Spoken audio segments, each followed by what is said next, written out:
you're filming. Anything you want to say? Okay, yeah. My name's Christina Lloyd, and I'm Richard Boyd's ex common law wife. I was with him at the time that the case down in San Mateo was going on, and I was with him prior to that for a year and a half, about a year and a half. And we have a son together, Christian, not Christopher, and who is referred to in the case. Anyway,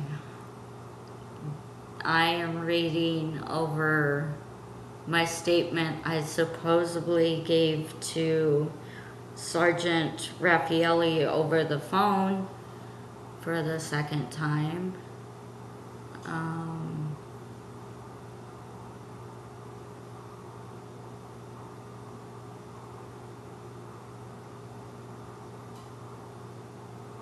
I can't believe how he twisted everything. Anyway, it says Tina stated Connie came into her life about 3 months ago. Okay, so he got that right. Connie went to school with Tina's little sister, who is 12 years old. Okay, he got that right.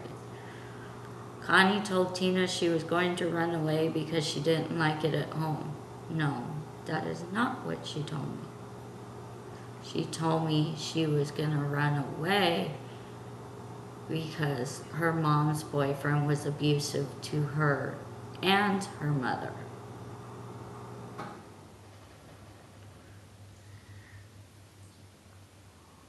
Tina tried to talk Connie into staying at home. I tried talking Connie into not going to the truck stop with another friend of hers and hitchhiking down, or hitchhiking over to St. Mary's in Idaho.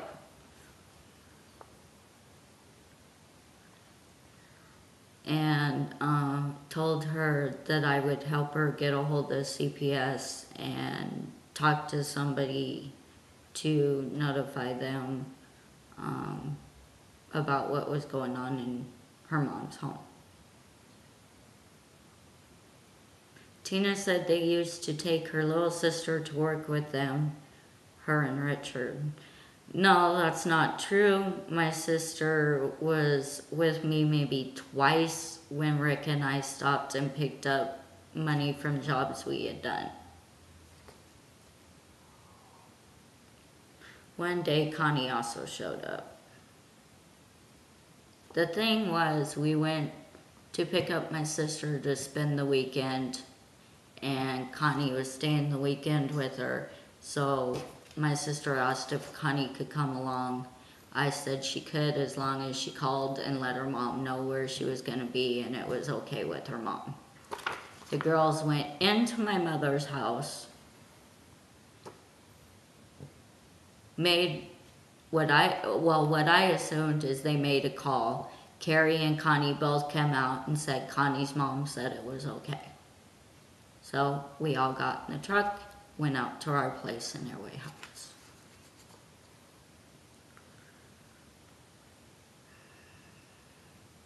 Connie wanted to work with them too. Connie did ask if we would give her a job. Tina remembers that on a few occasions Richard drove Connie to school with Tina's sister. Rick never took my sister to school. He never took Connie to school. The 3 weeks that Connie ended up staying with us until we could find her mother, Connie did not go to school. In fact, I had tried going into Connie's school to get her back into school, and they told me since I was not her legal guardian, there was, that she was truant, and there wasn't anything I could do about it.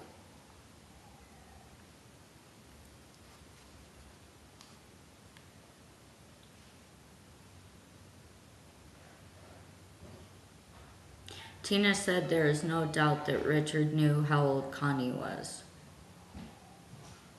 Connie did try and lie to us at first and tell us she was older than she was, but I didn't buy it. Yeah, I'm gonna cup of coffee. See what I mean?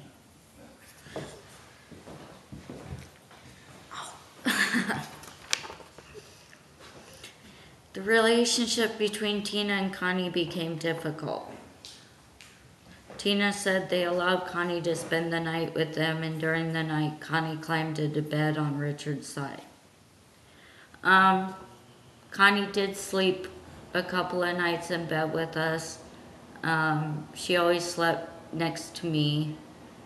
Well, no, that first night she did climb in bed next to Rick, but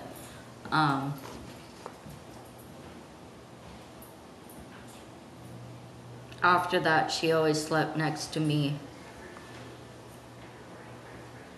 Tina said when she woke up, she was extremely angry and was going to beat Connie up, but Richard stopped her. Yeah, I was angry, but there wasn't like, I wasn't gonna like beat Connie up or nothing. That's not true.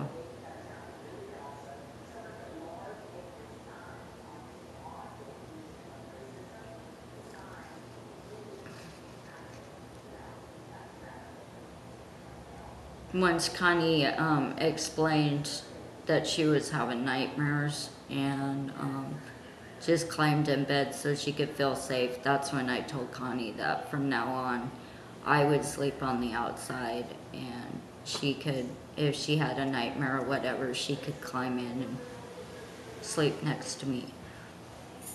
That didn't seem weird to me. I did it all the time with my little sister.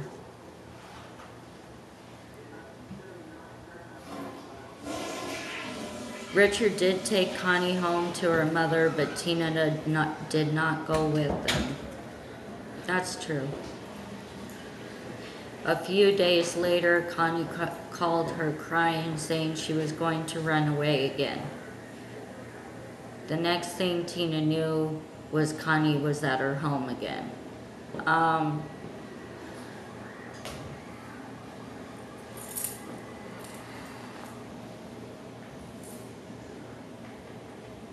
That's not the way I remember it, but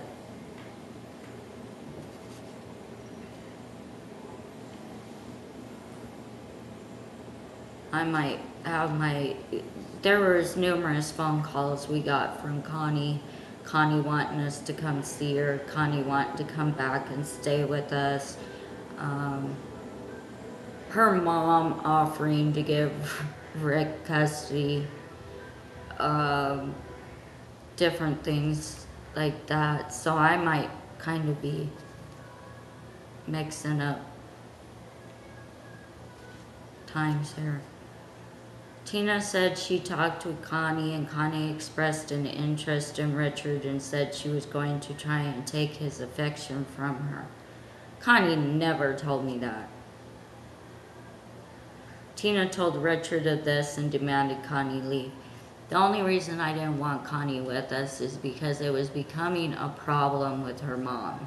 Her mom would beg us to take her, we would take her, and then she'd file a runaway report, and we would have the cops showing up at our door. And I just could not deal with that situation on top of trying to raise my son. It was too much. Richard was not for that and told Tina they were going to California. That's not true.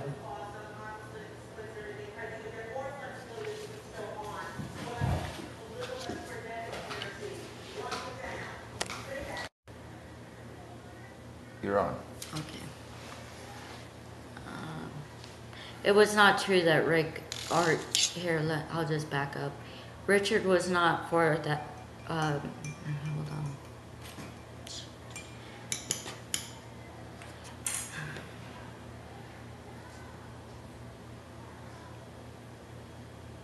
Rick did not inform me that him, Connie, and I were going down to California. Rick and I had talked about taking our son down to see my grandparents for Christmas, and we wanted to do some. There were some sites that I wanted to show Rick.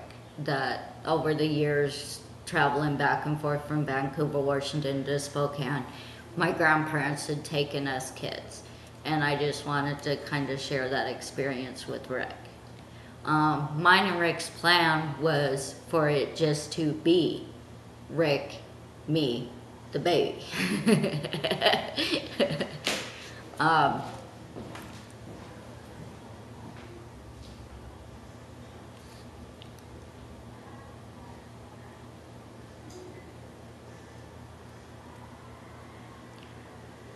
when Connie showed up,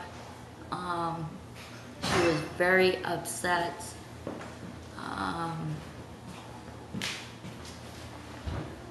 I talked to her. She stated her mom had kicked her out, and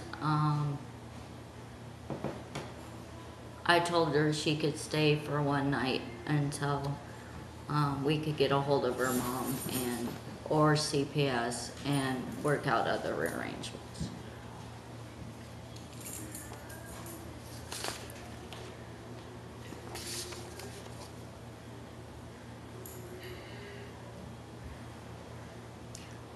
On their way to California, Tina demanded Connie leave since Richard was spending all their money on her and Mike. Now, Mike is the 16-year-old male that was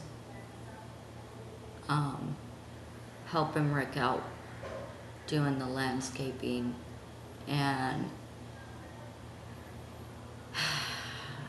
he did not have a place to stay, so he was staying at the trailer with us.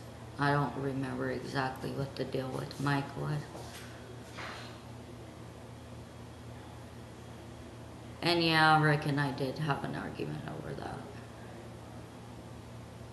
But I didn't demand that he kick Connie or Mike out. I just said once we got to Vancouver and there was enough work, we would buy the kids bus tickets and send them home. Richard told Tina that if he had to put Connie out, he would get out too. That never happened, and I never told the cop that happened. Or excuse me, the police officer.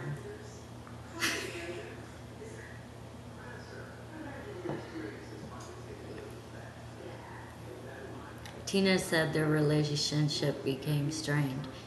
The reason mine and Rick's relationship became strained was 1, we were traveling. 2, our son was sick. He had an ear infection, we thought. So I wasn't getting a whole lot of sleep. I was trying to let Rick sleep so he could drive, because we were slowly taking our time getting down there, doing the sightseeing thing and exploring.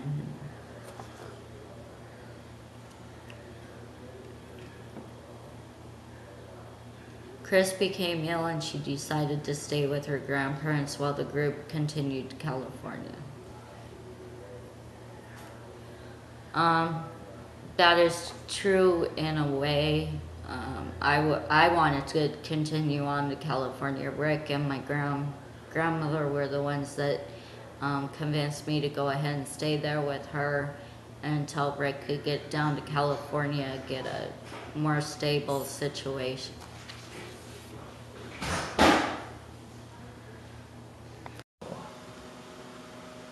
Okay, great. Anyway, on 10/4/90 at 9:56, Officer Elmhurst, Spokane Police Department, took a report that Connie Turnlin was missing, and she was given an address of East 303 13th Airway Heights. 10/4/90 is Monday, I believe.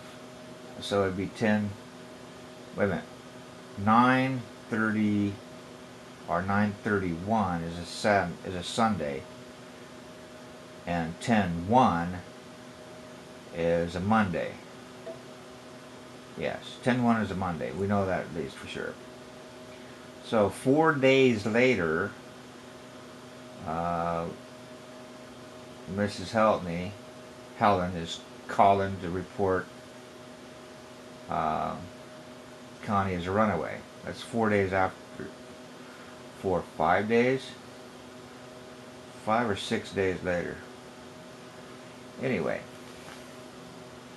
Helen reported that her daughter, Turnlin, spent the night with her friend Carrie at Carrie's sister's home, Lloyd. Okay. Helen was told that on 10/1/90, Lloyd's 35-year-old boyfriend, unknown name, dropped Turnlin off at Salk Junior High at 7:30. Turnlin did not go to school that day or any day since. Her friends have not seen her or heard of her. Helen has not talked to Lloyd's boyfriend. Turnlin does not have a doctor or a dentist. Okay. Anyway, the question would be, what do you remember of meeting Connie? What transpired? I recall that there was a phone call made to the trailer where we were staying at. Is that true? Did you receive a phone call? Yeah. I remember there was some reason we went to Mom's. Carrie had called and wanted to see us, or she may have even told me she had a friend there that needed a place to stay. I don't remember exactly the conversation. I just know that I got a phone call. You and I told you I needed to go over to Mom's. We went over to Mom's. I asked you if Connie could stay the night. You were a little hesitant. I do remember that. You want to know how I knew this girl, how old she was, that kind of thing. If I remember right, I lied to you and told you she was 15.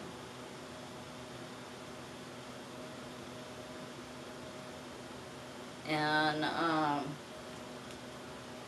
made her the same age as her cousin, which is how I know her. I didn't know Connie personally. I knew Connie's family. Connie's aunt, Helen's sister, and Connie's cousin. Connie's cousin and I went to school together. Did I get out of the truck and go in the house? You went in. You said you would. You did ask me why she couldn't stay there, and I said that Mom didn't want her staying there at the house.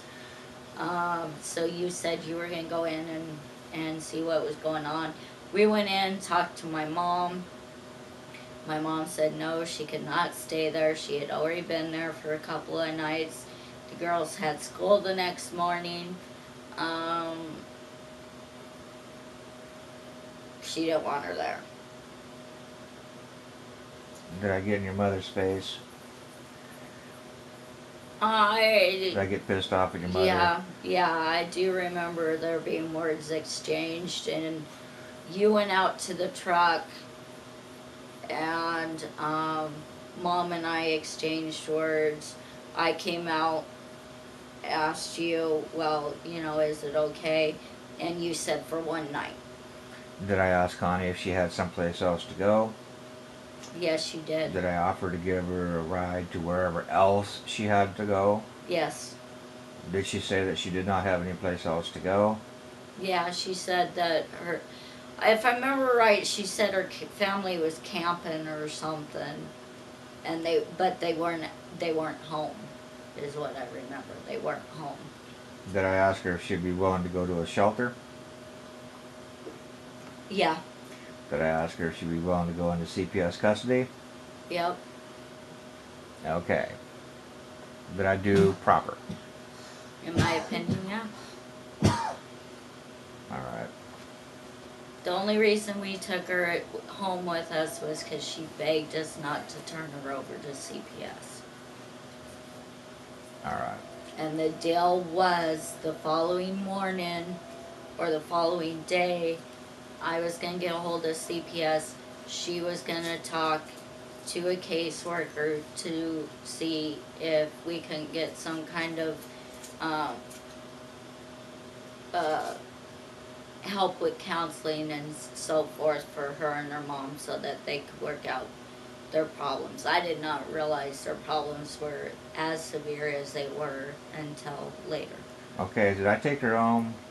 Did I agree to take her home as the last resort Yeah, to kicking her ass on the street? yeah. Basically put. And I don't remember if it was that night or the next night, but we called the boy and girls hotline.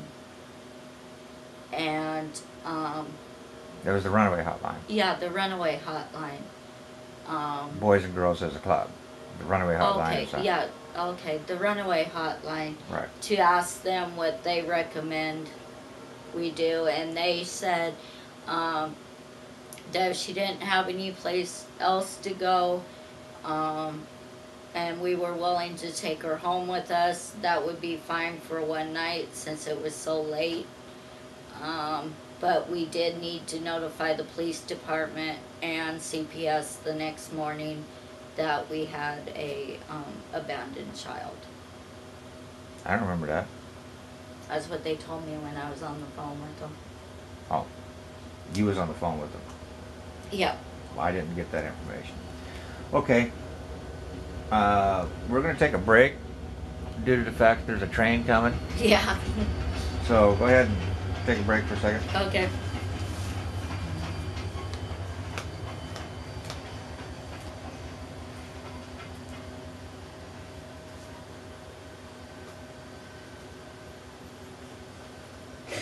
You in this movie. Well, I ain't seen it in years, but I like him because he's like the original guy. He's like, he goes, let us sit down and have a little talk since we can not really talk, and it's illegal. He goes, bah humbug to the government.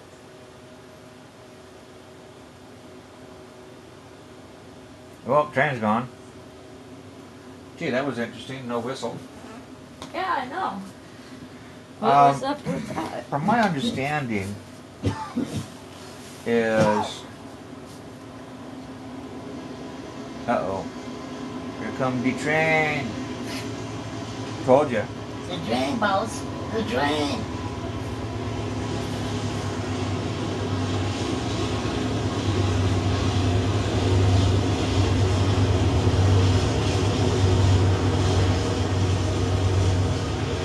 Whatever. Yep, Yep. there it is.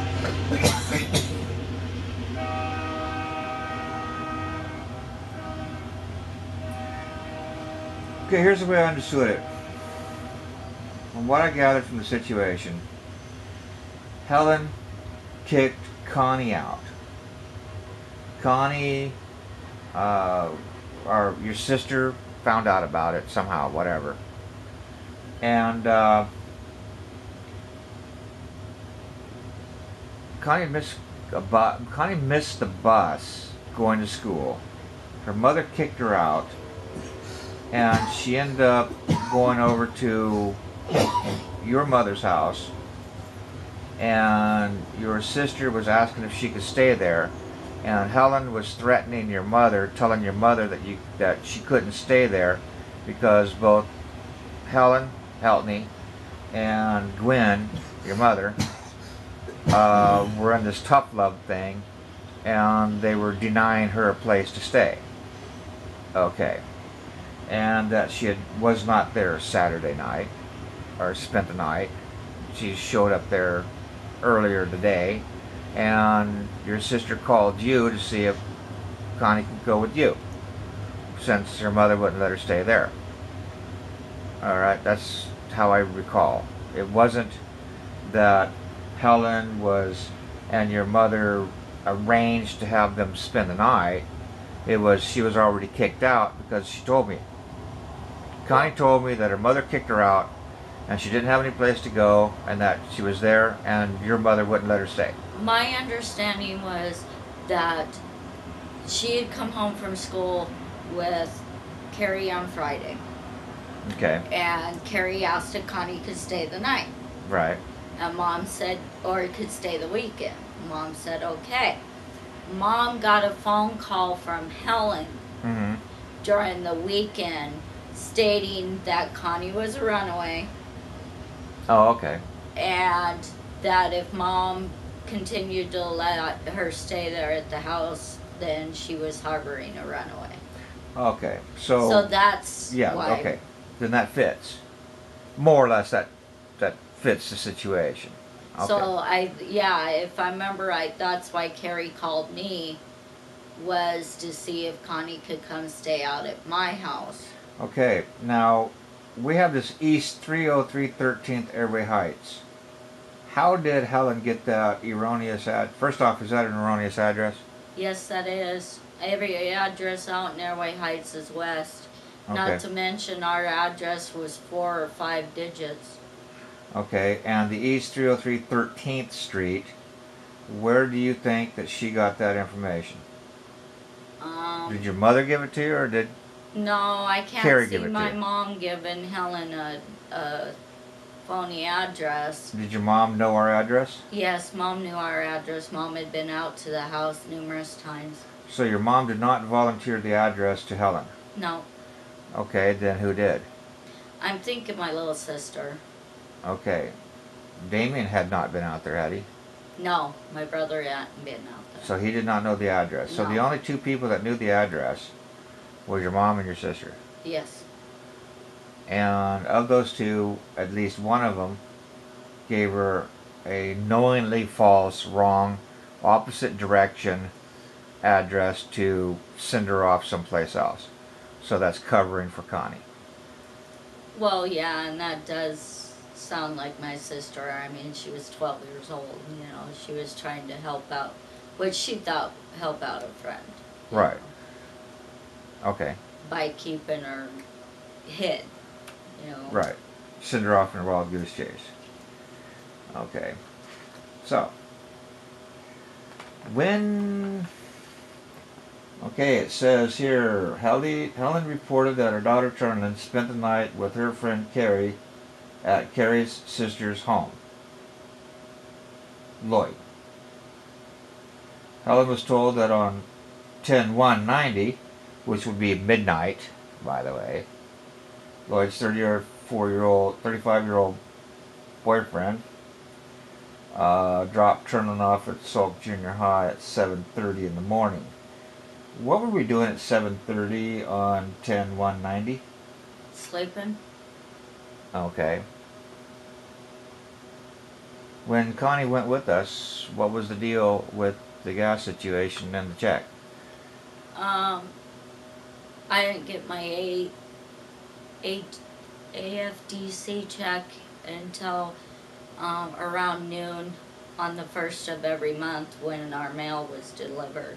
So she knew that she wasn't going to make it to school the next day. She knew she was not going to make it to school the next day. Due to? Due to the fact that our gas was low. Right. It was the end of the month. We were broke.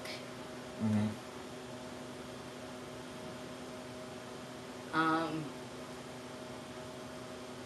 Connie knew she was not going to make school the next day. What's interesting here is that Connie was with us on the 30th or 31st of the previous month, or at least midnight of 10/1. So let's go midnight 10/1 for whatever. Helen's reporting this 4 days later. to the police department. 4 days elapsed. You know, her daughter's out there running around with who knows what for 4 days. I don't know what to think about that. Well, personally, I wouldn't let my kid run around for 4 days not knowing where they're at. Okay, so what was the deal with the telephone that we told Connie before we even left the house? Oh, What before did I say about the telephone? Before we left your mother's house with her in the vehicle, I didn't even turn the key. What did I say about her making the phone call? we told her as soon as we got to the house, she would have to call her mother. Mm-hmm. We would have to talk to her mother Mm-hmm. to make sure her mother knew where she was Right. and that she would not be in school the next day due to the fact we did not have gas to bring her back into town.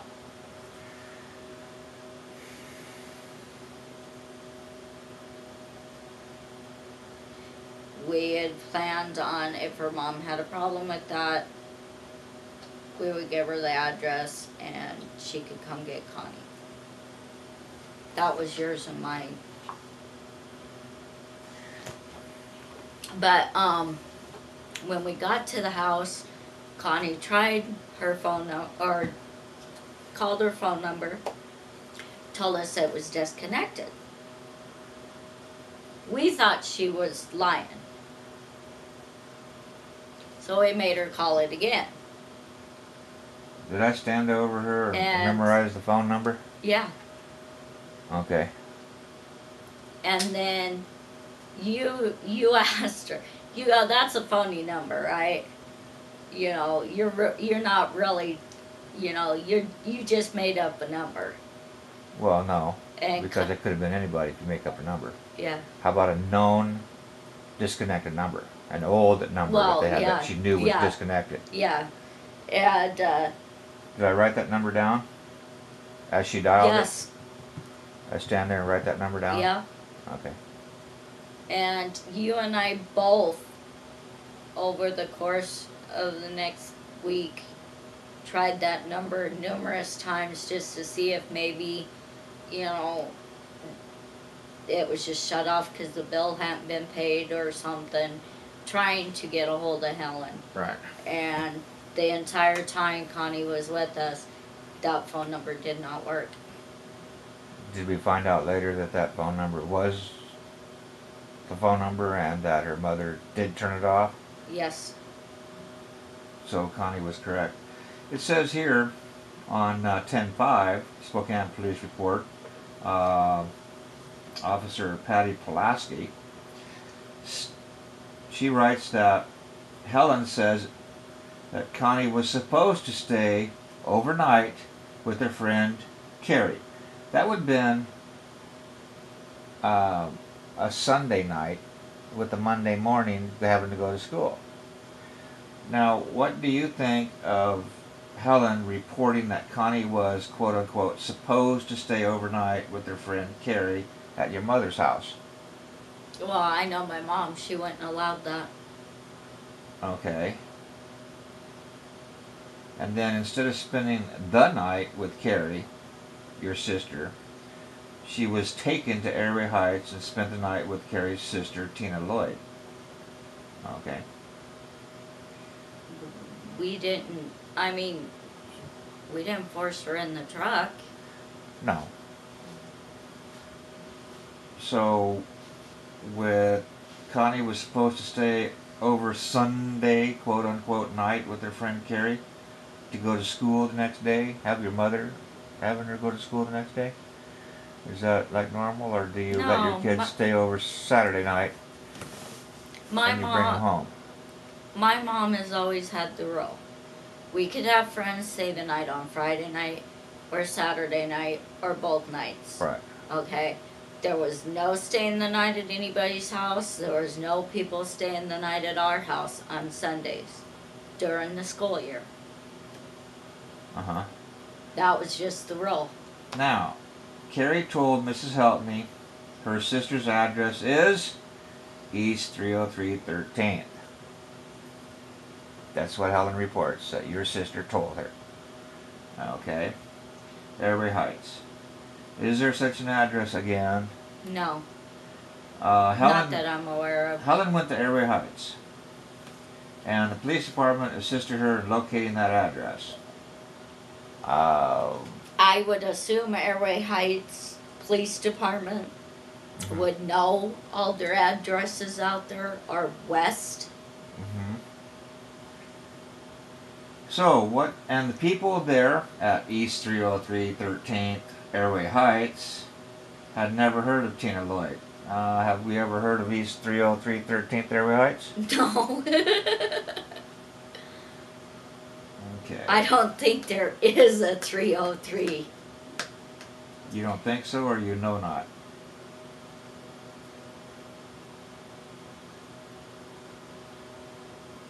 I'm pretty sure there's not. Okay. Well, anyway, there isn't. All right. Anyway. Because all the addresses I know, even the couple of friends we had out there, all their addresses were 4 or 5 digits.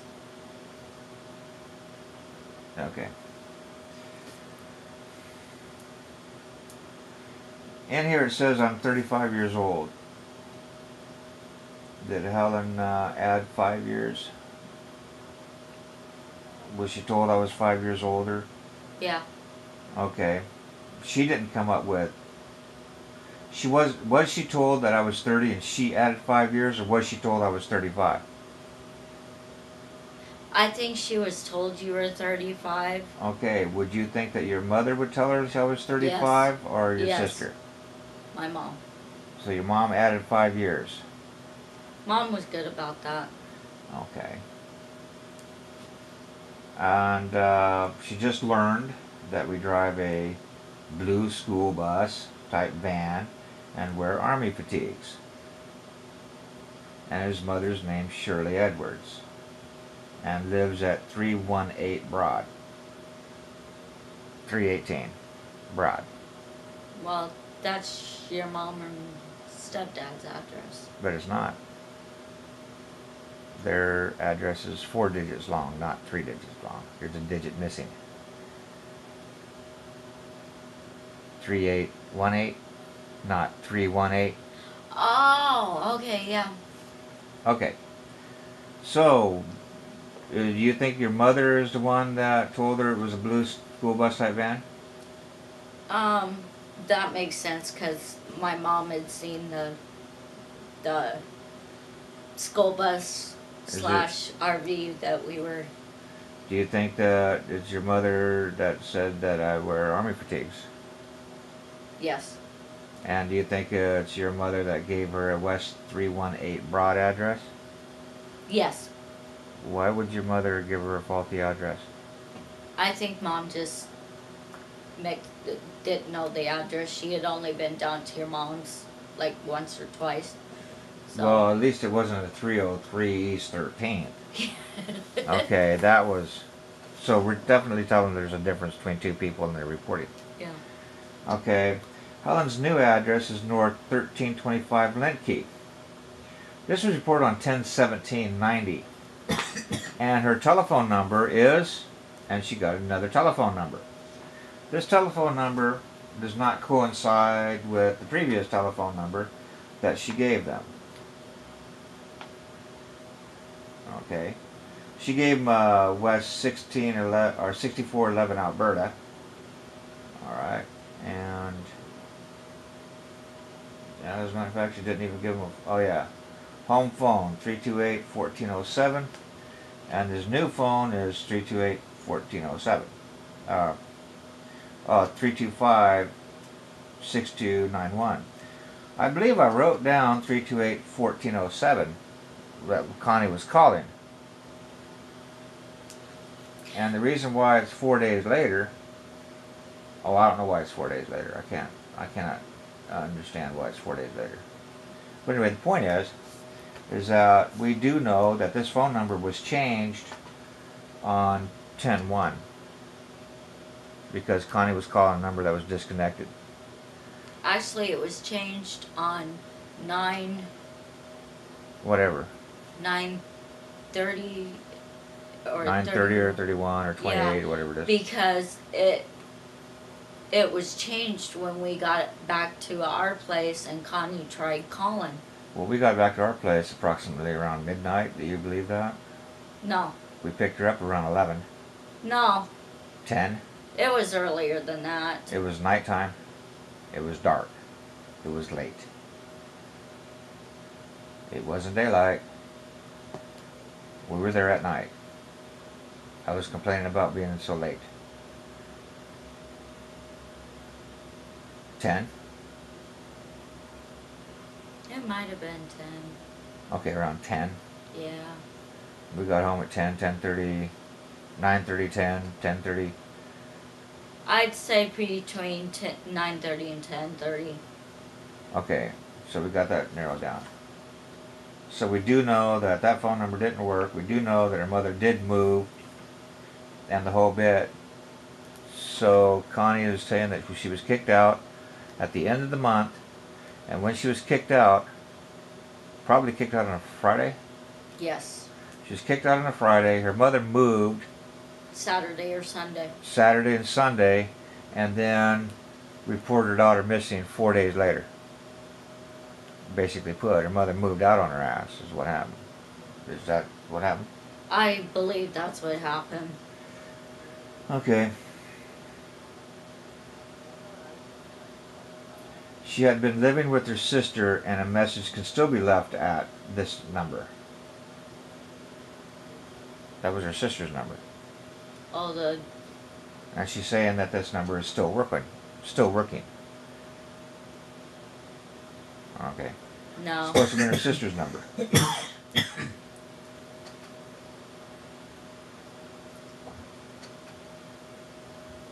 Now, on 10/16/90, If the number was still working, Connie wouldn't have been so upset that she couldn't get a hold of her that mother. she couldn't get a hold of her mom. I mean, because we at first didn't believe her that she was calling the right number, she got upset once we told, I told her it was okay, calm down, there must just be some mix up. She got even more upset and said, no, my mom left me. That's what I remember. On 10/16/90, she called Crime Check and that she would like help with her daughter. The Crime Check people treated her rudely and told her she had canceled the runaway report a few days after she had made it. Did we call Crime Check and say that we had Connie with us? I don't believe There's no so. valid runaway report on her. She called directory assistance. Okay, she called mom. Wait a minute. Helen had found out where Connie was staying. How did she find out where she was staying? She never showed up, wherever. She called directory assistant and asked for any Edwards on Broad. Helen was able to talk to Shirley Edwards and eventually talk to Richard Boyd. Okay, first off, their number was never listed in the phone book. And she's alluding to the fact, and she didn't say that she got it, but she said a reference to directory assistance. She did not get the number from directory assistance. We already know that. That's an established fact. So where did she get the phone number?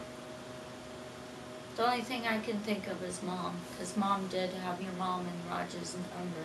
Okay, so we're talking about 10/17. Now, way back over here, she got a bogus address. Okay.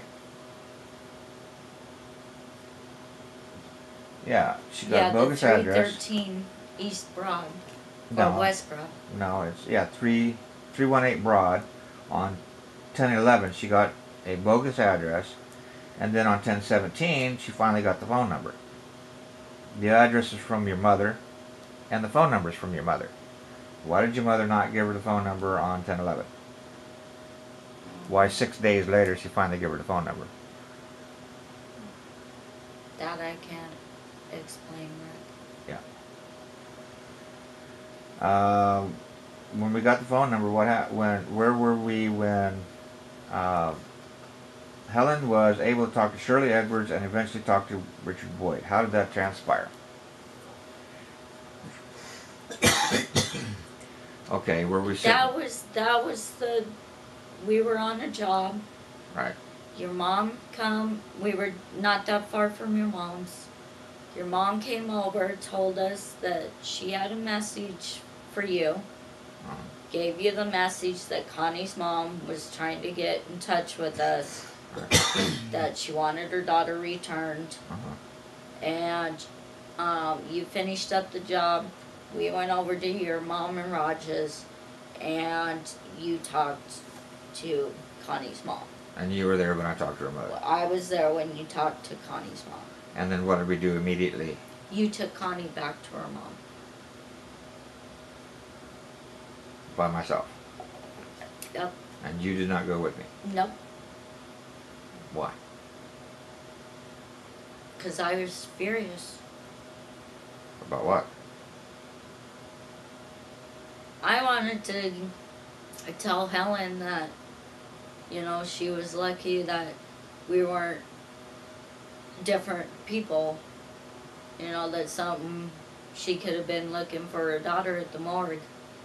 Uh-huh. You know, you don't just drop a kid, move on them over the weekend, and, you know, wait 2 months or 2 weeks to call to get your child back. Yeah. Now, we knew that your mother had Helen's number. We knew that your mother knew where she was at. Yeah. We knew that your mother knew how to get Connie back home. Yeah. And you were calling your mother, doing what? I was calling Mom trying to find out how to get a hold of Connie's mom. And what did your mother tell you? I don't know nothing. Your mother stalled, blocked, didn't help us. No, she wouldn't help us. Okay. Did you contact your sister to see if she would help us get Connie back home? Yeah, she said she didn't know where Connie's mom was. Mm-hmm. And why do you think that they were stalling and doing that? Well, I think Mom had ulterior motives for... Okay. So anyway, Richard told Helen he would drop her off at her home. Once Connie came home, she left 3 or 4 times after this. Okay. She says here in this report by Spokane Police Report, Petty Pulaski, what do you want to tell Petty Pulaski about Richard kept Helen's report that Richard kept calling her, Connie, on the telephone or coming to the door, and Connie kept going outside to talk to him? What do you think about that statement? The only phone we had at that time that we had access to other than a payphone was your mom and Raj's number. Was your mom and Raj's phone. Your mom wouldn't let Connie call you from her house, 1. 2, I was with you all the time. Did we have a phone at our house No, we didn't. We were living in a travel trailer at that time? at that time. Uh-huh. We didn't have a phone anymore. Right. We had a phone when We had a phone when we were out in Airway Heights. we brought Connie home Yeah, the first time. yeah. But what did we have done in that at that time? Well, we moved from the trailer out in Airway Heights into the travel trailer, Yes. So we no longer had a phone. so we no longer had a phone. Okay. Oh, wait a And it minute. had nothing to do with the fact that we had Connie with us, is not why we didn't have a phone anymore. Mm-hmm. We just moved in a travel trailer. We just moved into the travel trailer. Okay, according to Pulaski, Helen said Richard told Helen that he could offer Connie a job and she could live with him. Were you there? You were there at when Okay. I was there. Connie had called one day and asked us to come over and visit her, that she missed me and Chris. Where did she call? She called your mom's, and I was at your mom's. Right.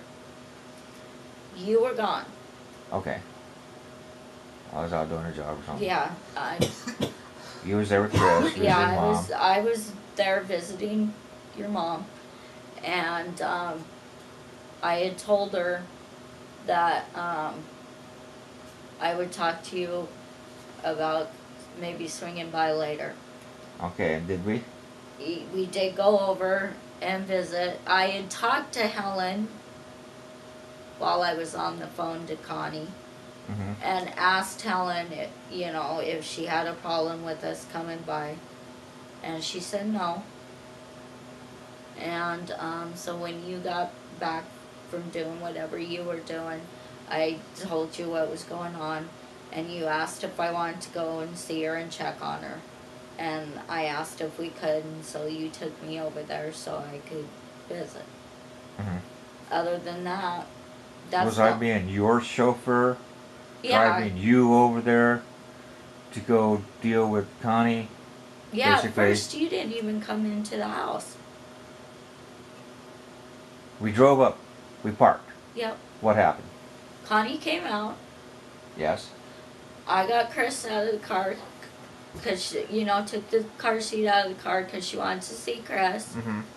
and packed Chris into the house. We were sitting there talking, Connie, her mom,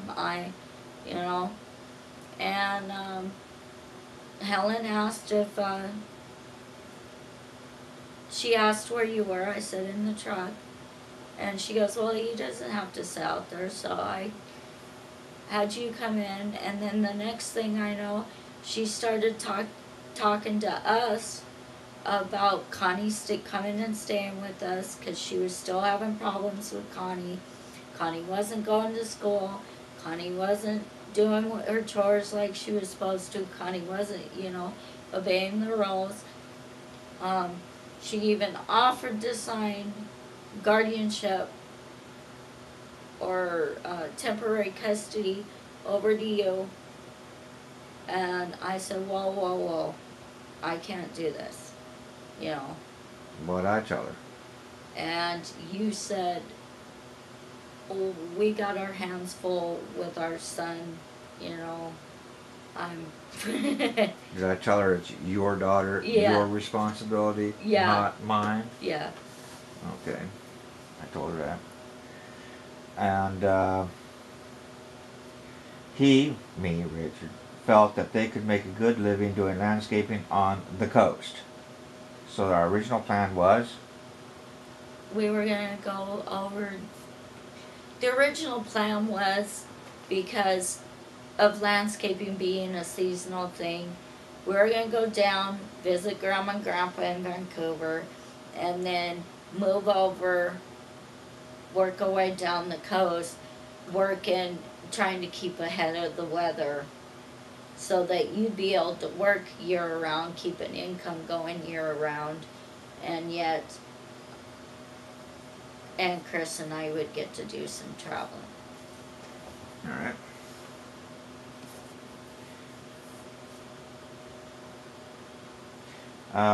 Richard also has Tina Lloyd living with him. They have a child in common. Tina is only approximately 16 years old. Well, how old were you at that time? I was 17 and a half. Richard, Tina, and their child and Connie have all been living in a travel trailer. Helen was able to find the trailer at West 4100 Everett. What happened at 4100 Everett? First off, what was the weather condition at that time? It was winter time. What was the weather Probably condition? about 2, maybe 3 feet of snow on the ground. Okay. How cold was it? It was cold. And what do you remember of that incident? Um, First off, we're minding our own business. yeah. It always starts that way. We were getting ready to go to bed. I put Chris down. There was a knock at the door. You answered the door. and it's Connie. She's standing there in a pair of blue jeans, t-shirt, tennis shoes, no jacket, no hat, no nothing. What was her physical condition? Um, she was cold. She was shivering. What color was her cheeks? They were her right around her mouth and stuff was blue. Okay. You could tell she was cold. Do you consider her to be a hypothermic victim? Hypothermia, loss of... Yeah, at that time I would have said no, but now that I know a little more, yeah. She was, her fingers, she couldn't even, like, go like this. So what did I do? Well, you put her in your filled jacket. Well, first we gave her dry clothes to change into because she was wet.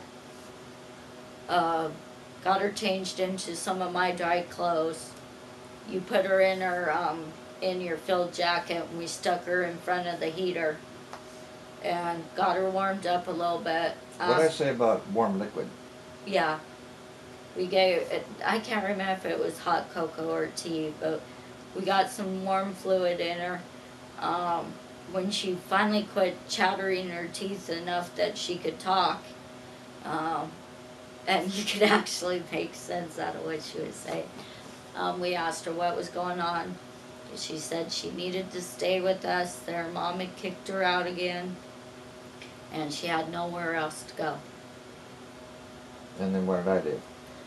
And so you and I stepped out of the trailer for a minute, had a quick discussion. And a cigarette. And we decided that we would go call her mom and tell her mom that she needed to come get her daughter. So we went back in, finished letting Connie warm up, and then we told her that, she needed to go home.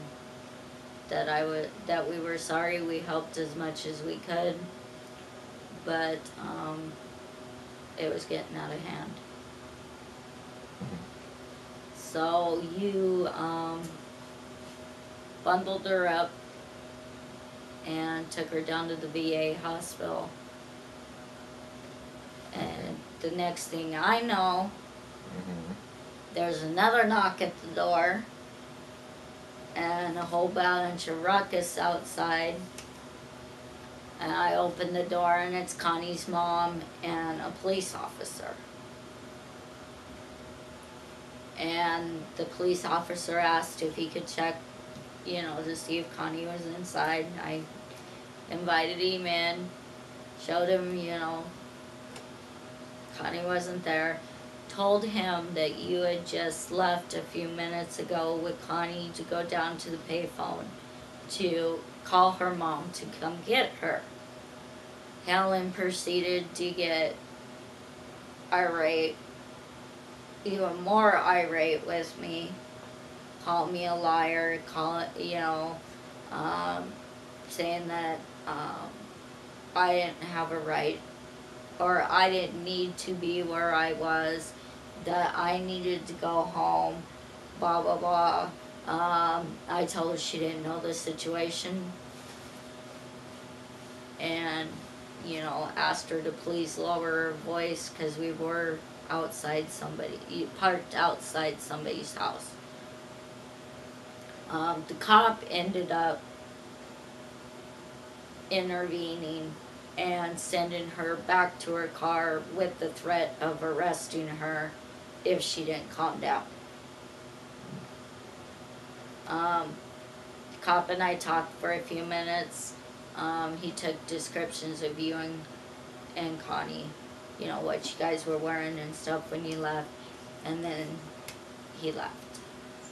Next thing I know, cop car pulls back up. You get out of the cop car, I see Connie in the cop car, and that was the end of it. You told me that the cop was going to take Connie home. Apparently, okay, according to Helen, reporting to Officer Pulaski, apparently Richard went up to the house at West 411 or 4100 Everett and told these people that he had once saved them from a fire, which, well, I didn't have to tell them, they already knew that. He then told these people that he had to park his trailer in front of their home. No, I asked and didn't tell them, hey, I'm going to go park in front of your house. You like it or not? Just no. And then he even went so far as to hook up to their electricity. No, they're the ones that ran the extension cord out to us. It was their extension cord. It was their extension cord. It was, okay. He had been there for about a week when Helen talked to the couple living in the home.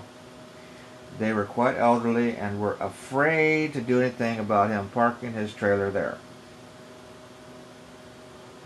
She used to come out all the time during the day while you were at work and visit with me. Didn't I go and shovel snow? Yeah. Out of their driveways and stuff like that? Yeah. Okay. That's how you were making money while we were waiting to make the trip, was you were shoveling snow. Did these people ever unplug the electricity cord? After Helen was there. After she was making a big ruckus and stuff? After she was making a big ruckus, and the gentleman came out and told me we would have to move the following morning because it was just too much stress and so forth on him and his wife. Right. Okay. And did they actually unplug? I really don't think they did because of Chris. Yeah. Was there even a mention of being unplugged? Were they going to unplug us in the middle of the night and let us freeze? No. In fact, if I remember right, the gentleman said, I had asked something about the cord, and he said no. He goes, you guys can, just wrap it up and stick it next to the house when you guys leave in the morning. He goes, I don't want, you guys need the heat.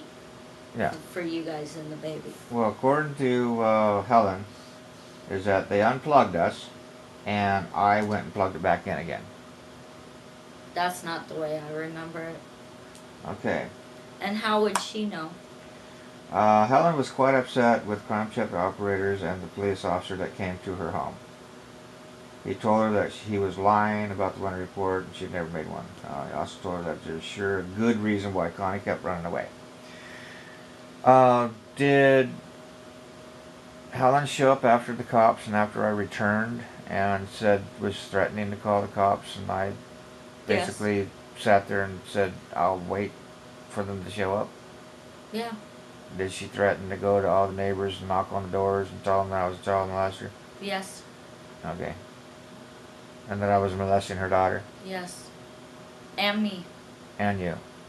Well, that was true. Obviously. Anyway. Whatever. Helen's concerned there's nothing to be done about Richard picking up young girls and having them live with him. She was afraid by the response of the police that nothing would be done about him. Helen was told that unless Connie was willing to talk about her experiences with Richard, nothing could probably be done. She was advised an additional report would be filed with a runaway report for future reference. Anyway, basically reading that. Now, it should be noted that Richard Boyd called Crimes Against Persons Unit early the next morning and asked if there had been any charges filed against him regarding kidnapping, child molesting, or something of that nature. At that time, there was no reports the news unit received mentioning Richard Boyd. Were you there when I called? Yes, and Where'd I it call was your from? mother, your mom's house, and it was your mom and I that suggested you do that because, well, mainly your mom. Right.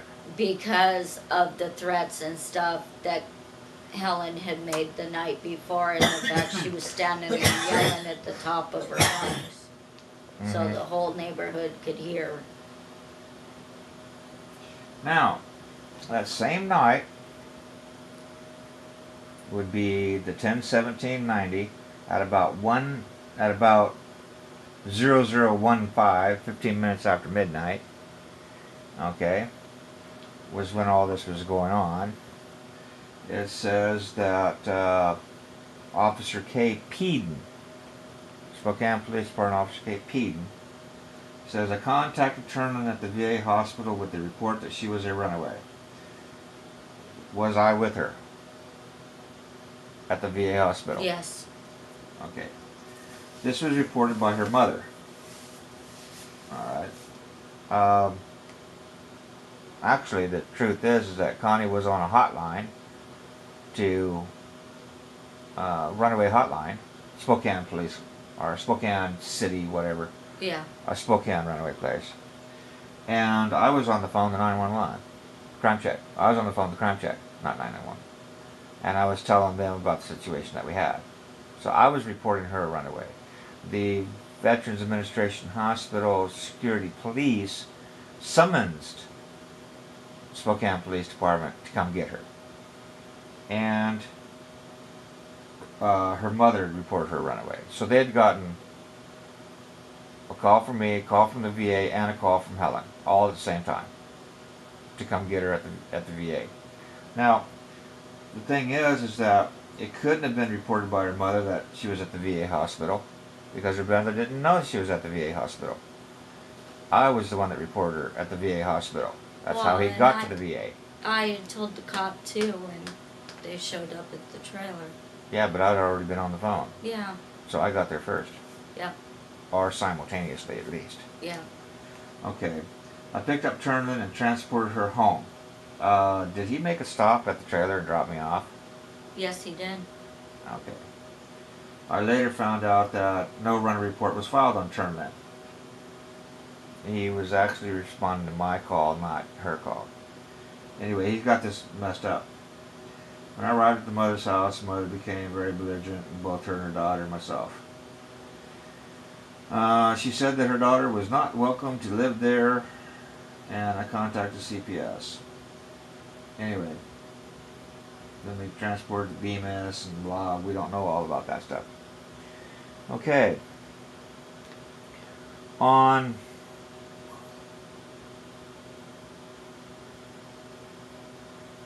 Okay, before we can go on, would you tell the camera about how in the hell did we run into Crystal? I went over to, We we went over to see Carrie. take Chris over to see your Yeah, mother, take Chris, Damien. yeah. Okay, Basically, go visit my family. right. And Crystal was there. And who? And Connie. Okay, you got no call from your sister calling you to come get them, nothing like that. We just, there they were, right? Yeah. Okay. The girls started telling us about this plan they had, And what plan was that? that they were gonna hitchhike, or they were gonna go down to this truck stop and hitchhike from Spokane to St. Mary's, Idaho with the truckers. Wasn't it they were going to hitchhike down to LA instead? Well, Connie wanted to go to St. Mary's, Crystal wanted to go down to LA. Right, okay. And what for? To go be in the movies. What type of movies? Well, what type of movies are Just say it. pornography? Okay. And who was talking who and doing what? Crystal was talking Connie into doing it, and that's when I stepped in. And where was I? You were in the house. Did I know anything about this? No. When did I find out about this? When I came in and told Mom, I said, you know what they're planning? And what'd your mom say? My mom said, it's not my problem. What did I say? You said, oh, no. Well, you went out and talked to the girls. What? And you? Where were you? I was standing right there, too. Okay. What transpired?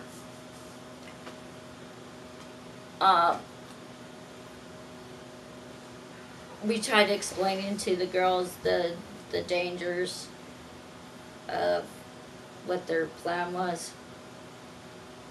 And Crystal didn't care. Did I mention something about snuff films? Yes. Okay. That's when I think Connie started having second thoughts. Mm-hmm. Well, at first when you said it, she didn't know Mm-hmm. what you were talking about. But when she explained it, then she didn't. She was kind of starting to back out, and Crystal's comment was, "Well, what else am I supposed to do? I don't have anywhere to stay." And what did we end up doing?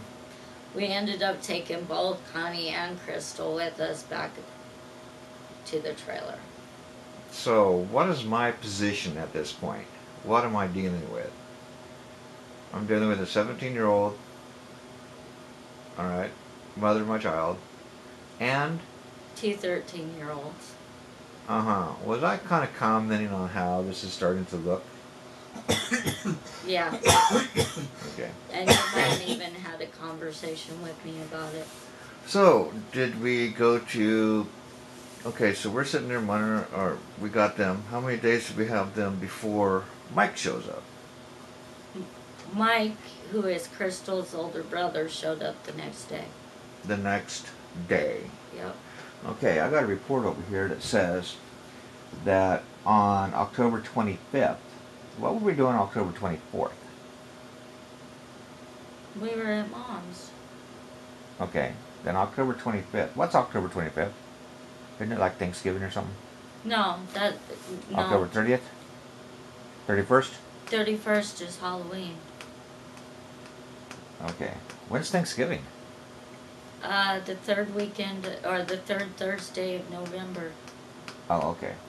I thought Halloween was October 25th. Mm-mm. Oh, well, whatever. Anyway, Mike Cousin escapes from juvenile hall, and how in the hell did he find us? I believe we went up to 5 Mile. We were up at 5 Mile. For some reason, Crystal had to go to 5 Mile to go pick up her brother or something like that, and then he came on board. Mm-hmm. Okay, so now what am I looking at? Yeah, 17-year-old, which was me. Right. Mike was 16. You're right. And Connie and Crystal were 13. And we were living in a... Travel trailer, a small, what was it, 8-10 feet long. Yeah. Kind of crowded a little bit. Oh, Didn't we have a dog? no. We had a dog. Oh, Lewis. yeah, we did. Lewis was still with us. We had Lewis. Little Lewis. Yeah. Black and white. Little Barker. The Pompion. Yeah. Anyway, he escapes, and here we are harboring a felony escapee. Unbeknownst to us. Did we know about this? No. We didn't know about this. Okay. So anyway. Okay, hold on, Rick. I need to take a break for a minute. Okay. Well. Okay. Top it off. Where were we? We were talking about Crystal, how Crystal ended up with us, Mm-hmm. and then talking about how Mike had escaped from juvenile hall, and We didn't know about that. we did not know he was a fugitive. Escapee. Well, fugitive. Right. And If we had known, what would we have done? oh, they both would have been gone, because it was Crystal's idea to go pick up her brother. She wanted her brother with her, you know. Uh-huh. I could understand that. Didn't want to see him on the street any more than I wanted to see her on the street, Right. you know.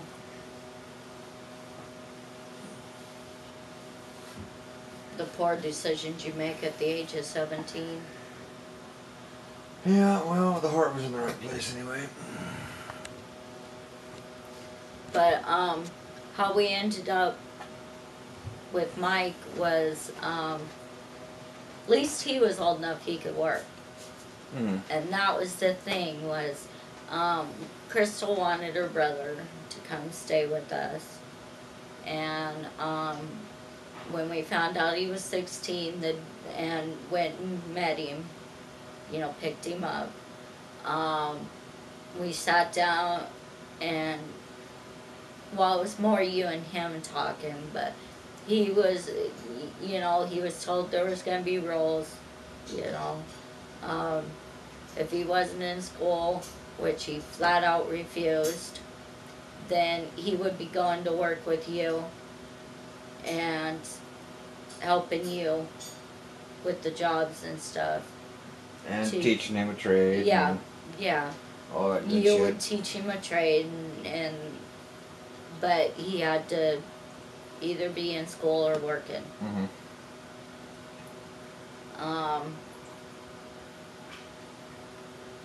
Connie and Crystal were supposed to be, during this time we were trying to get the girls back into school. Well, didn't we go to... Wasn't our first stop is to get the girls to go back home? Well, yeah. Did not we go over to Calzin's mother's house? What happened there? She met both you and I, Mm-hmm. talked to both you and I, and I thought we were just gonna drop the kids off and go. Mm-hmm.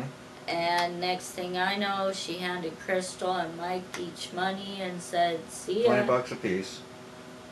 Oh, I don't remember what the amount was, but she Gave handed. each one of them $20 and said, "What?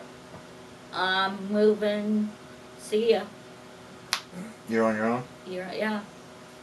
And you stood right there and watched that mother tell her kids, beat it. Mm-hmm. You need anything else? Contact your dad. Mm-hmm. So then what do we do? Well, we put the kids back in the kids got back in the truck, and I don't know about you, I was just like flabbergasted. Mm-hmm. I didn't know what to do. And then that's when Connie and Mike started telling me a little bit about, their history growing up in and out of foster homes. Their mom was a recovering addict. The normal things that go along with that. She was still drinking. They didn't have a real good life. The one thing that sticks out in my mind the most is Mike telling me he was about, I don't know. He was in elementary school. He went to fix Crystal a bowl of cereal one morning, went to get sugar out of the sugar bowl, and realized it wasn't sugar in there, it was cocaine. And Crystal told me some stories about some of her mom's boyfriends molesting her. And so that's when you and I talked about getting a hold of CPS and turning them over to CPS. Mm-hmm. And the minute that Crystal and Mike got a hold of that, they were going to split, and Connie was going to go with them. And so we got a hold of CPS, but they said that without the police or some agency like that had to be involved before they step in. How well did the police, Spokane Police Department, and CPS help us in our situation? They didn't. I mean, the cop that showed up there that one night with Helen, I really think he tried.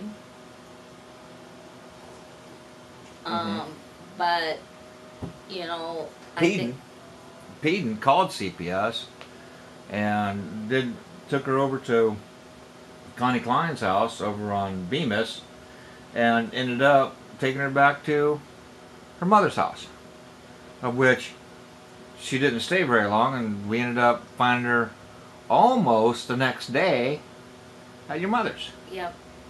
So even though he ran around and tried to get her CPS to get her some help, the fact of the matter is where were we? We got stuck with the kids. Okay.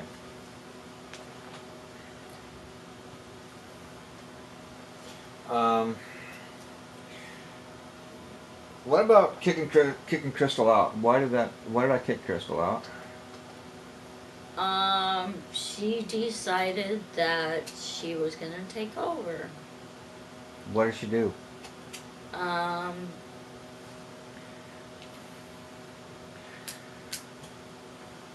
Climbed in bed with us. What did I do? Got up. Mm-hmm. That's what woke me up, was you getting up. And what did I tell her? Go back to her own bed. And where was that? The top bunk. No, it was the bottom bunk. And those two were on top. Mike and Connie were on the top bunk. She was on the bunk that you was the table. Oh, the table, that yeah. you moved out. Yeah. Yeah, okay. Okay. And I sent her back to her room, more or less, right? Yeah. Oh, okay. Then she got upset because we had allowed Connie, because of her nightmares, to climb in bed with me. Mm-hmm. I normally slept on the inside, but because of Connie having nightmares, I had started sleeping on the outside, so if she had a nightmare, she could climb in bed. Mm-hmm. And, you know, we didn't have to worry about, you know, it looking weird or whatever. But she started sleeping with Mike. Then she started sleeping with Mike, and so Crystal, I guess, thought she could just, like, move on in. Mm-hmm. She started trying to tell me what to do. What about her demand to go to California? Yeah, she was the one that wanted to. Her and Mike were the ones that wanted to go to California. Mm-hmm. And I kept telling them we were not going to California. Mm-hmm. You know, they could ride with us as far as we were going and catch Greyhound or whatever, you know, work along the way. Mike could work along the way and make their bus fare. But we were not going to California. Crystal. Okay. Where was I? We were. She stayed with us for a few days. Evidently, she never gave up on the idea of taking Connie to California, because she kept pushing, wanting to go down to California, gonna do all this, that, and the other. What's this, that, and the other? Specifically. Gonna go make movies. Even if they have to be porno movies, at least it'll get a start. They can go down and party. Did she know people down there? That was kind of the impression I got. Connections, things like that. Yeah, something. I never really got out of her you know, how she was going to do all this. Mm-hmm. But she just kind of kept harping on it. And mainly while you guys were gone, you and Rick, or you and Mike were gone at work. Uh-huh. She kept bringing it up, you know, and What was Connie's reaction? at first Connie was like, no, you know, and then Krista started talking, well, you can make this amount of money, you know, and it was always, you know, you can make thousands of dollars. And Can you say child pornography? Can that actually come off of your lips? Is that what she was talking about, yes or no? yes, that's Say what it. I'm thinking it was child pornography. There you go.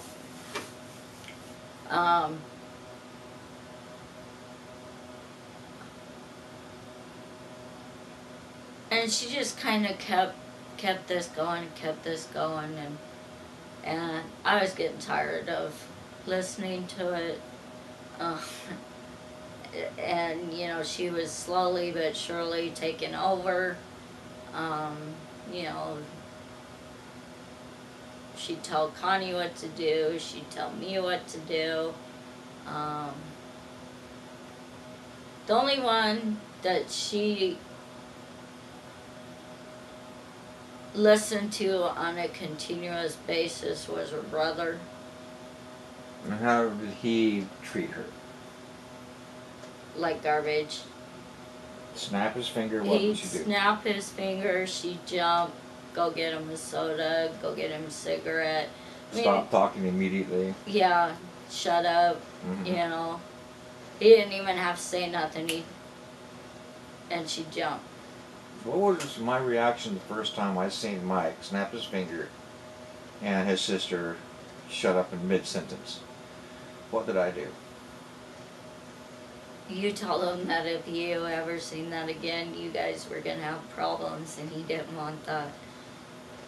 Okay. That you treated women with respect. You don't, you know, you treat them as an equal, not, you know, Mm-hmm. as somebody below you. Okay. So, Crystal took over. Yeah, Crystal was slowly taking over, and I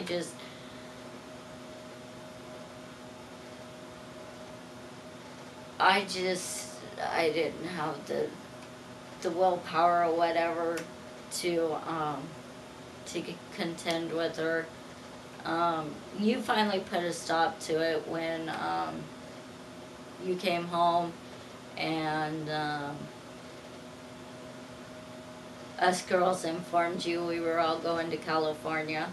And do what? And you go, oh really? What were we going to go to California for? What did you inform me you was going to go to California for? Probably go be in the movies. In X-rated movies, right? Yeah. Okay.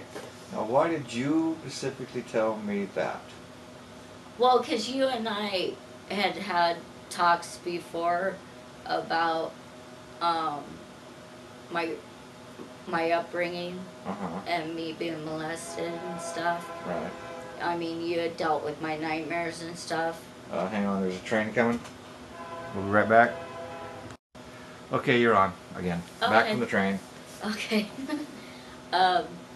Anyway, came in and I notified you, or us girls notified you, we were all gonna go down to California and star in these porn movies, and you like lost it. What did you know telling me that? Well, I knew, like I was saying, because of my history and stuff, Mm-hmm. I knew that would be out of character for me. I Mhm. knew that would be, you know, something that would get your attention, that something wasn't right, Mm-hmm. you know. And I also knew that what your reaction would be, even if I didn't have the history I do, Mm-hmm. that what your reaction would have been. And what was my reaction? Your reaction was, you're like, oh really? And the next thing I know, I'm sitting on the bed because you like went like that and pushed me back out of the way. Started grabbing Crystal's stuff and, well, not throwing it out the trailer, but like setting it outside the trailer. And What did Crystal do at that point? oh, she was like, "What do you think you're doing?" And Did she grab you? that's my stuff, and tried grabbing you, tried grabbing her stuff. Yeah. Went outside the trailer, tried bringing her stuff back in. And you just picked her up, set her outside, and put the rest of her stuff out there, and shut the door, and then... Well, before I did that, what did I say? Did I tell you? What did I tell you? You said you'd be back, that you were going to go drop her off. Okay, and that Crystal's ass was out. Yep. And what did I tell Connie? You told Connie that she tried doing it, or she needed to straighten up, or she'd be next. I asked her. Okay. Or you said... Did I say something about if she tried to take over? Yeah. And asked her if she wanted to be next? Yep. And what did Connie say? No. Okay, where was Mike at this time? He had, when you guys first got back for work, you both had gotten out of the truck. Mm-hmm. You came in, and Mike was kind of standing there in the door.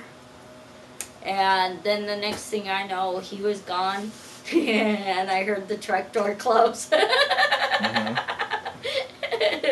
When everything kind of hit the fan. Mm-hmm. And then...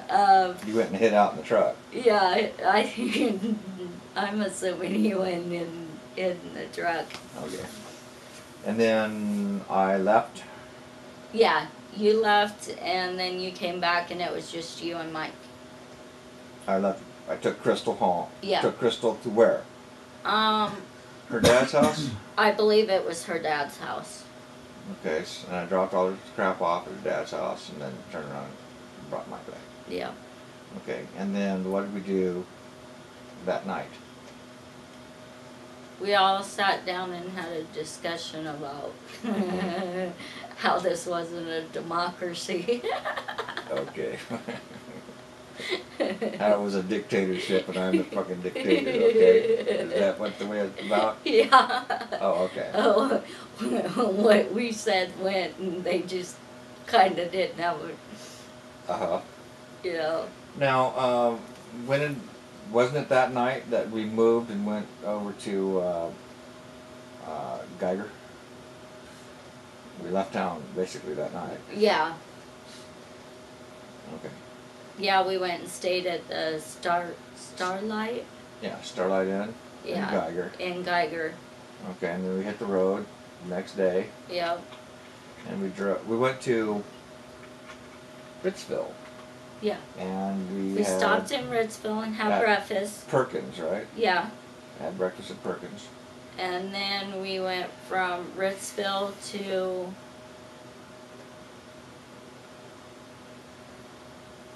Did we stop in Kennewick? Yeah, it's that truck stop in Kennewick. Just Yeah. north of Kennewick. That truck stop before you get there. Yeah.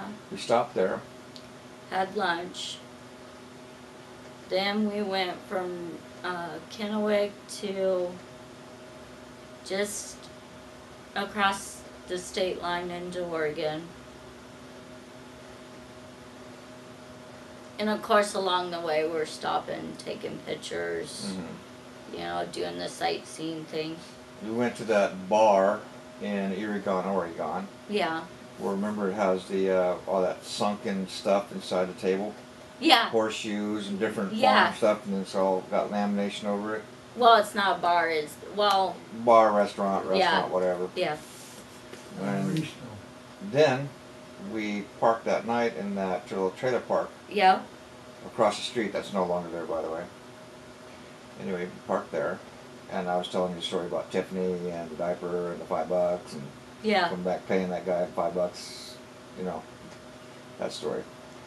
And we went through the Dalles, and we stopped at, I believe, Denny's in the Dalles. Denny's in the Dalles, is that right? Yeah, I Denny's in the believe Dalles. so. Okay, and that's where you was talking about our money's starting to get low. Yeah, Food stamps, and I we're was feeding these upset. people, and we can't Yeah. do it on all this, and you know we got to take care of ourselves. And I was worried because we were going to show up at grandma's, we were going to be broke, Right. you know. And I was saying we could find work, Yeah. you know, a little bit. Then we went to Multnomah Falls, and you and Connie went up around. Yeah, I yeah, took Connie up on the trail. on Multnomah Falls. Yep. Okay, and then we went on into Vancouver, and we pulled up to your grandma's house, grandma and Yep. grandpa's house. Okay. Did Connie complain about some physical ailment when we got there? Actually, she had been complaining for like a week before we left Spokane. Did I know about this? No. Okay. But I just thought she had a bladder infection because she just said that it hurt when she peed. Uh-huh.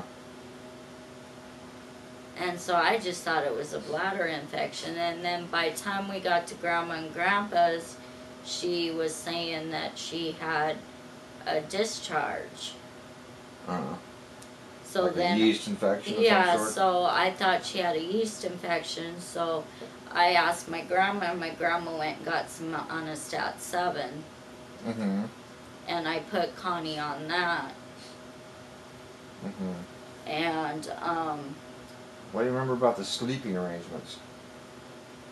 the first night, you, Chris, and I slept on the hide-a-bed. Well, Chris slept in his car bed. You and I slept on the hide-a-bed in Grandma's living room. But the next morning, Connie had come to me and said that Mike pestered her all night long, went and stayed in his own bed, and basically like tried forcing himself on her. Mm-hmm. So we decided that I talked to Grandma, and Grandma said it would be okay for her to stay in the house with me, and you and Mike sleep out in the trailer. I do remember the first night we slept in the house. Yeah. Then I slept out there with Mike. Yeah. It was Mike and I. Alright. And they were, what, beginning to break up at that point? Oh yeah, they were fighting all the time. They weren't getting along at all. Mm-hmm. Okay. And that was one of, and So, what happened when we got there? It was fairly decent weather when we got there. I mean, but overnight we woke up to, crappy weather. and it turned what? Freezing, Yep, it snow, was freezing. icicles, Yep. all that Well, good it shit. wasn't snow yet. Snow hit the day after you guys left for California. But I remember being But- there and there was icicles. There was It was icicles. cold. It was cold. And I said I couldn't prune because of the fact that it would break the branches. Yep. And Did I have any idea of going to California at that time? no, my understanding was you were just gonna work your way a little more south. I thought we was going to work in Vancouver over the winter. Oh, well, yeah, no. That was the reason we had decided, instead of just going down and visiting Grandma and Grandpa, Right. we were gonna move down there for the winter. And if it got bad, we would move south and then Yeah. move back up. Yeah, That's the reason why we had that travel trailer. yeah. Okay, but But yeah, no, originally we were, instead of just going and down and visiting for like a week, we had decided to move down there because it would be more, you could work year round. okay. And what happened with Chris? Chris had been diagnosed with an ear infection before we even left Spokane. Mhm. But he was on his medicine, he was doing better, so we took the trip. Mhm. On the process of going down there, and the first 2 days we were down there at Grandma and Grandpa's, Chris got sick, real sick. When we was in Spokane, did we not have a caseworker at CPS come inspect the trailer itself and said, yes, this is suitable? That CPS does not have a problem with us traveling with Chris? Yeah, 'cause Mom had reported us Right. for living in a travel trailer with Chris. And CPS came out, they inspected the trailer, they said it was fine. Yeah. And then they closed the Yeah, case. they closed the case. They just didn't come out, did an inspection, went home. Yep. No problem. Okay. They did the thing with the doctor. Yeah. They checked her medication. They did everything. They had me show him, what doses he was supposed to take, And you demonstrated that yeah. you could take care of Chris. Yeah. Okay. And you was signed off with a clean bill of health. Yeah. Or clean bill, as Yeah. far as Yeah, they said everybody's that fine. they couldn't find any reason Right. that, that there was no threat to the child. So when we left, we were under the impression that everything was fine. Yeah. And when we got there, Chris got what? Sicker? Worse. Yeah, he got worse. He started running a fever again. Uh-huh. Coughing a little bit, and we thought maybe he had caught like bronchitis or something on the way down, Mm-hmm. because the weather had been, kind of rainy and Now, what was damp. the weather reports at that point that you recall? There was a snowstorm coming in. And we were going to get snowed in. What was Yep. the truck condition, tires and stuff like that? They weren't in very good shape. Okay, and then I made a decision. And what was the decision that I made? You decided to leave Chris and I there with Grandma and Grandpa and go on down to where someplace you could find work. And what'd I do with the trailer? You left the trailer with me. Mm-hmm. Why would I do that? So that Chris and I would have a place to stay, was my understanding. But was I going to come get a place down there, come back, pick you and Chris and the trailer Yeah, up, the whole thing was and then take you once down there? once you got settled, got a job, got us a place, we were gonna reunite.